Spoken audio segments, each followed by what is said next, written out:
Oh, I feel like I can go on and on with this one this year. So, how are you going to survive being a mom and being a real estate agent in 2022? Stay tuned. We have some real good experience.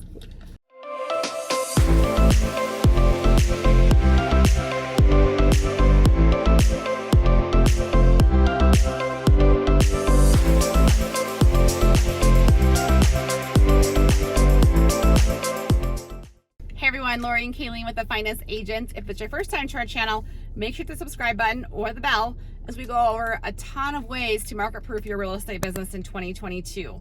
If you are thinking of joining us at EXP, we'd love to have you reach out. We'd love to help you join our challenges, join our Facebook group. So reach out anytime, 719-367-6880.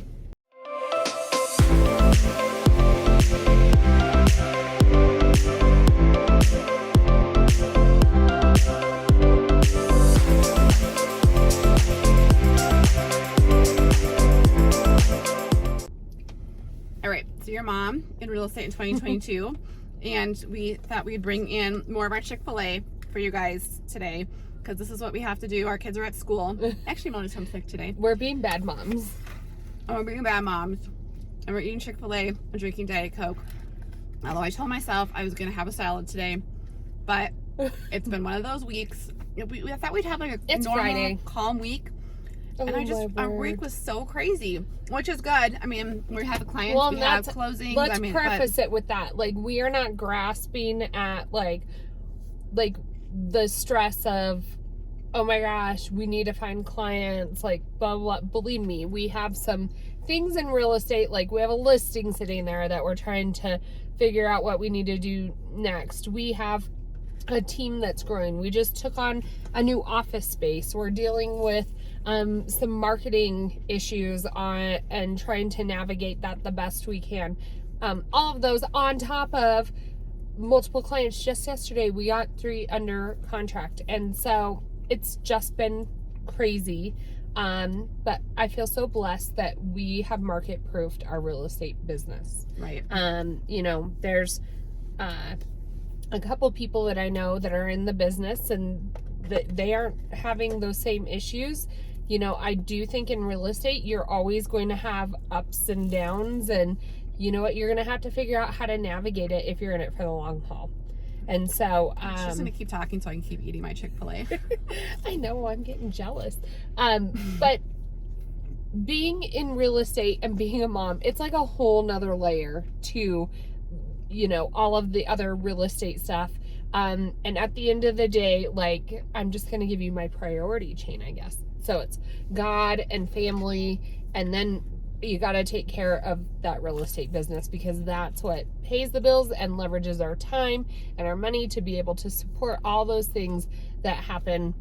That really is what matters. And so how can we be a mom that's present when their kids are in the car, when they need the extra help at 11:30 at night getting Spanish and atlases and all this stuff. What you were doing last night. Oh my gosh, it was a long night. But you know, you have to have systems in place to be able to know what you need to do to run that real estate business. You have to have those systems in place, and you have to have it on a calendar so that each day you can be as effective as you possibly can be with the time, knowing that in real estate, sometimes those, you know, we were supposed to be filming on, what was that, Tuesday this week? It's now Friday and we're getting to it. Right. So you have to also be very movable and adjustable with what is actually happening. So yeah, and just like I think that's huge. A typical day, yes. Like yesterday, I can get up, I can make my kids breakfast. Sometimes it's toast. A lot of times it's toast, but I can get up and I can start cleaning up the kitchen, making my house a little bit more presentable than from the night before. Mm-hmm. I'm not a night person. I am definitely more a morning person. I can get my kids up. I can be there present for that. I can start a load of laundry, because that's what I have to do as well. Every single day. Then I can run my daughter and my niece. I can get my boys off to school. And then I kind of come back and I kind of finish like my last few things of the house. I think that's she gave me this tip one time and it helped me so much. I did. Set a timer.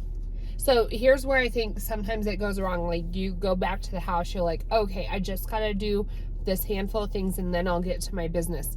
No. Yeah. You will always find things to do around the house or around the office. So set that timer.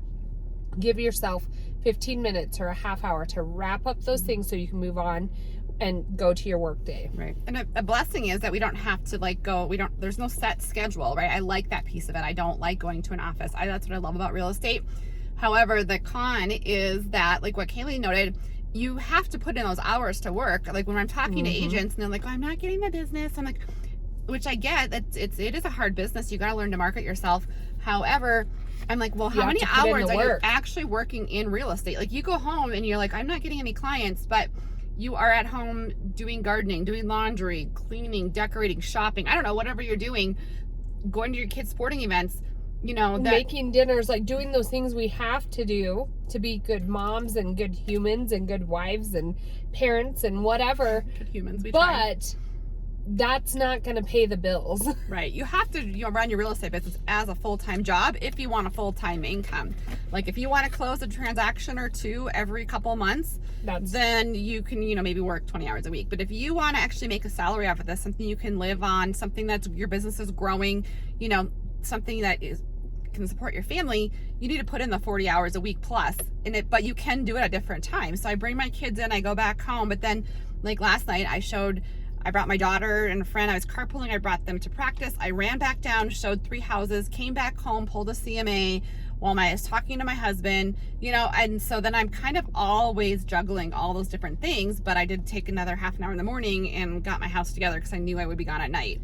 So with that being said, that's something I definitely struggled with, and I feel like I've gotten a lot better about, but you have to, I guess, my best advice is just know, and have the mindset like I will be present at what I'm doing.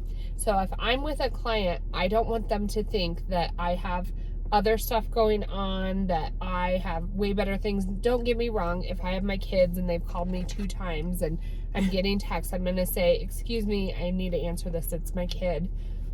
But my kids know my schedule, and so they know if I'm not answering, I'm with a client, so they know if they're blowing me up and I get pulled away and it's some silly thing, that I'm gonna be upset with them because they already knew I was with a client. But it's very important, no matter what you're doing, to be present. When I went to my daughter's volleyball game last night, it felt so good to just like be there, be in the game, watching it, and then, I can go back home, put on my sweatpants, do some of my computer work till late at night.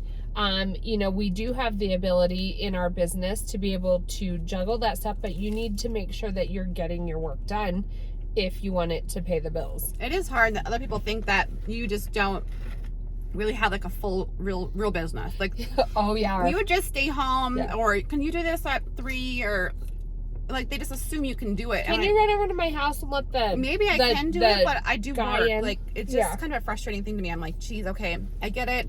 I don't have to go to the office, but I do like work a lot. So like they all think you can like jump in whenever, and it drives me nuts. But I mean, with that being said, like we definitely we have 3 kids each. If you are doing real estate full time, it's going to be really hard to be able to go into the kids' classroom or be the head PTO mom or all those things. Like, don't get me wrong, if that is your priority, that's fine. But full time real estate is full time plus. Right. My kid started driving, and my kid hit a kid. He hit a kid. Last week he called me and I was like doing real estate stuff, and he's like, "Hey mom, I hit somebody." I was like, "You hit somebody?" I was thinking like their car, but no, he actually like hit a student. And I was like, I mean, seriously, like you just have to wing it sometimes. And I'm like, hey, talking to my client, I'm like, hey, I gotta let you go for just like 10 minutes. Like there are times that you have to like learn to juggle those things a little bit. And so, obviously your priority is going to be your child in a moment like that. Right. And what I found most helpful is just to be honest. Like, just be completely honest. Hey, my kids called me 3 times now. I'm just going to answer this real quick. Give me 1 second. But I was around. My husband was at an office down south working, and he couldn't like be there right away. Like I could be there right away, so it's just balancing those priorities and like to be present when you're there and in real estate when you're not there. So I just think, there are pros and cons of being a real estate agent in 2022. And right now with the market shifting, you do have to kind of put yourself out there more. You're gonna have to go after those leads a little bit more instead of having them just kind of like show up on your doorstep where they might have been 6 months ago. You're gonna need to put the time in so that way you can market proof your business, I would say. So well, and I will say, with that being said, video marketing is the best thing we had ever done in our real estate business in order to leverage our time to be able to run a successful real estate business and still be moms that are in our, available to our children and our families, and we're able to have that balance. So it's not an easy job what you're tasked with, and in the year 2022, Laurie and I have committed to creating an online community of other moms and agents that are juggling, maybe even a single dad or whoever. But we're all doing this together, and so why not learn from each other? And so if you're in that situation, check us out we have a YouTube page called no, we have a Facebook group. They're on YouTube. What did it? Oh, no. Sorry, I did mean Facebook. How to use video marketing in real estate. But if you come over there, we do masterminds. We have fun. We have a lot of fun over in there. But go ahead, join the community, see if it's beneficial, and if you're thinking of making a move, EXP, I can't say enough things about it. If you have any questions, just give us a call, 719-367-6880. Chick-fil-A cheers. Oh.